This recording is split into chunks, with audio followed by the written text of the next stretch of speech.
Hello and happy Friday. I'm Anson, and this weekend we are kicking off a brand new teaching series at Lake Norman Baptist that we're calling, in case you missed it, the Top 10 Bible Stories for a Life of Faith. The idea for this series came several months ago, actually out of a conversation I was having with my daughter, who was talking with some friends of hers who are now going to church, but they didn't grow up like she did, hearing Bible stories at bedtime from her parents and in Sunday school class at church, learning Bible stories at church. So it was all newer to them. And we got talking about, well, what if we did a series for people who might have missed some of these stories growing up?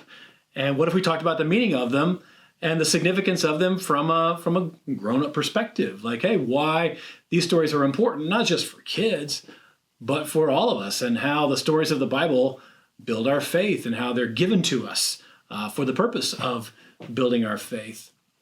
And so we started to tease this out, and I went to Janelle, our kids minister, and said, hey, what if we engaged our kids in this to land on what are the top 10 Bible stories? Because how are you going to get the top 10? There's tons of them.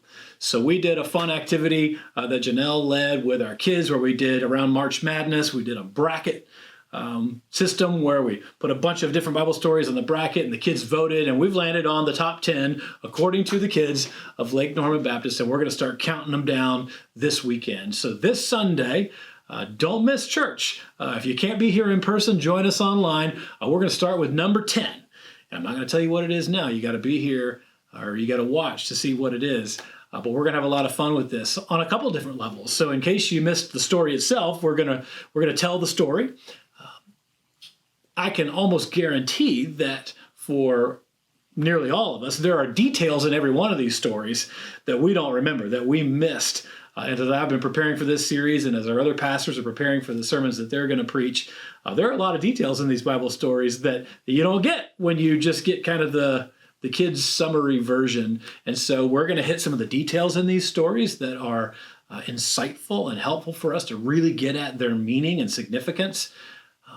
And then the lessons that come from them, in case you missed it, in case you just know some of these stories but aren't familiar with the learning that is there for us, we're going to review the lessons of each of these stories as well. And we're going to have some other fun add-ons with the series. We're going to have fun with it in the services. And so it's going to be a cool summer series together as we move through June, July, and into August, where we're learning together the life lessons from the top 10 Bible stories according to the kids of Lake Norman Baptist. So I hope you'll join us. Hope you're looking forward to this. It's going to be a great time together. And I hope to see you this weekend at church. But until then, have a great weekend, and I hope to see you soon.